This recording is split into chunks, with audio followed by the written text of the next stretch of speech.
നമസ്കാരം. ഇപ്പോൾ നമ്മൾ കടവനാട് കൊല്ലമ്പടിയിലൂടെയാണ് കയറുന്നത് ബസ് സ്റ്റാൻഡിൻ്റെ ഭാഗത്തേക്ക്. നമ്മൾ യാത്ര ചെയ്യാൻ ഉദ്ദേശിച്ചുള്ളത് പുതിയ ഹൈവേ, അത് ഏത് കൂടെയൊക്കെ പോകുന്നു, എങ്ങനെയൊക്കെ വരുന്നു എന്നുള്ളതാണ്. ഇപ്പോൾ പള്ളപ്പുറം പാലം കഴിഞ്ഞു, റൈറ്റിലേക്ക് വണ്ടി തിരിഞ്ഞു. ഇനി ഫസ്റ്റ് നമുക്ക് എവിടെയാണ് എൻട്രി ചെയ്യാൻ പറ്റുക എന്നുള്ളതാണ് നോക്കുന്നത്. ഇപ്പോൾ രണ്ട് ഭാഗത്തേക്ക് വണ്ടി വരുന്നുണ്ട്, വൺ വേ ആക്കുമോ എന്ന് അറിയില്ല. ഇപ്പോൾ ഉറൂബ് നഗർ എന്ന് പറഞ്ഞ ഭാഗത്ത് ഉള്ള ഒരു ഓപ്പണിംഗ് ആണിത്.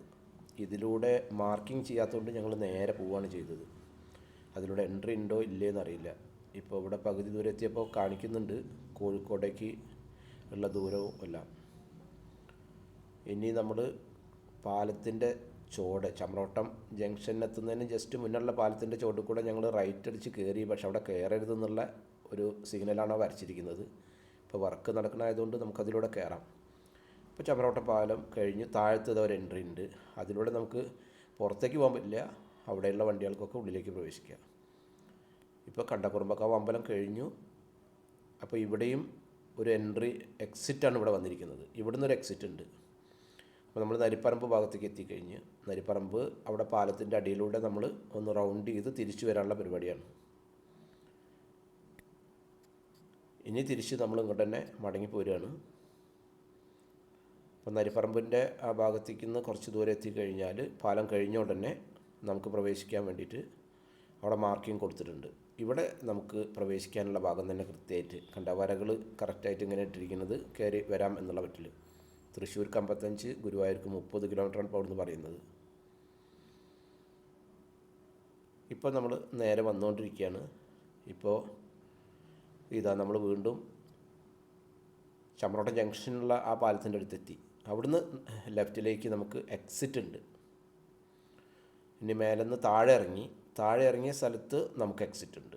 അപ്പോൾ പാലം കയറിനെക്കാട്ടും മുന്നേ എക്സിറ്റ് ഉണ്ട്, പാലം ഇറങ്ങിയിട്ടും എക്സിറ്റ് ഉണ്ട്.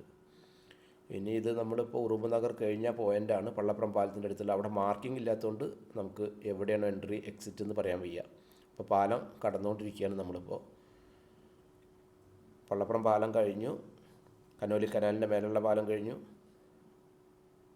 ഇപ്പോൾ നമ്മൾ ആനപ്പടി കണ്ട് എത്താറായി. അപ്പോൾ ആ ഇറക്കാണ് ഇറങ്ങുന്നത്. ഇവിടെയും ഒരു എൻട്രി എക്സിറ്റ് പോയിൻ്റ് ഉണ്ട്, പക്ഷേ അതിലേക്ക് എന്താണെന്നുള്ള മാർക്കിംഗ് ക്ലിയർ ആയിട്ടില്ല, അതുകൊണ്ട് പറയാൻ വയ്യ. ഇവിടെ നമ്മളുടെ കിലോമീറ്റർ സ്പീഡ് കാണിക്കുമ്പോൾ ആ മേലെ യുവർ സ്പീഡ് എന്നുള്ളതാണ് അതിൻ്റെ മേലെ കാണിച്ചിരിക്കുന്നത്. 4 എണ്ണമാണ് ഒരു ഭാഗത്തുള്ളത്. അതിൽ സർവീസ് റോഡിലുള്ളത് വരെ സ്പീഡ് നമുക്ക് കാണിക്കും. ഇപ്പോൾ നമ്മൾ പുതുവന്നാനി പാലത്തിൻ്റെ ലെഫ്റ്റിലേക്ക് എടുത്തു. താഴത്ത് കൂടെ വലിയ വണ്ടികൾക്ക് കയറാൻ പറ്റില്ല, ബസ് പോലത്തെ വണ്ടികളൊന്നും അതിലൂടെ തിരിയില്ല.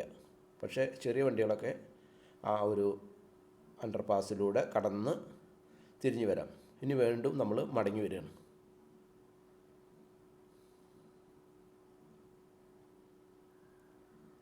ഇപ്പോൾ നമ്മൾ ആ അണ്ടർപാസിലൂടെ കടന്ന് തിരിച്ചു വരികയാണ്. ഇവിടെ നമുക്ക് ഒരു പോയിൻ്റ് കാണുന്നുണ്ട്. ഇവിടെ എൻട്രി ആണോ എക്സിറ്റ് ആണോ എന്താണെന്ന് അറിയില്ല. എന്തായാലും അവിടെ മാർക്കിംഗ് ഇല്ല.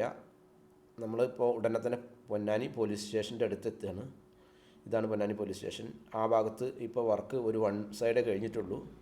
അവിടെ ഒരു എക്സിറ്റ് കാണിക്കുന്നുണ്ട്. അത് എൻട്രി എക്സിറ്റാന്നുള്ള മാർക്കിംഗ് ഇല്ലാത്തതുകൊണ്ട് അറിയില്ല. വീണ്ടും നമ്മൾ ആനപ്പടിയുള്ള പാലം കഴിഞ്ഞ് ഉറൂബ് നഗറിൻ്റെ ഭാഗത്തേക്ക് വന്നുകൊണ്ടിരിക്കുകയാണ്. ഇപ്പോൾ വലിയ പാലത്തിൻ്റെ അവിടെ എത്തി. ഇപ്പോൾ ഉറൂബ് നഗറിൻ്റെ അവിടെയുള്ള ആ പള്ളപ്പുറം പാലത്തിൻ്റെ താഴ്ഭാഗത്തെത്തി. ഇവിടുന്ന് ഇനി നമ്മൾ ലെഫ്റ്റോ റൈറ്റോ എന്നുള്ള തീരുമാനം.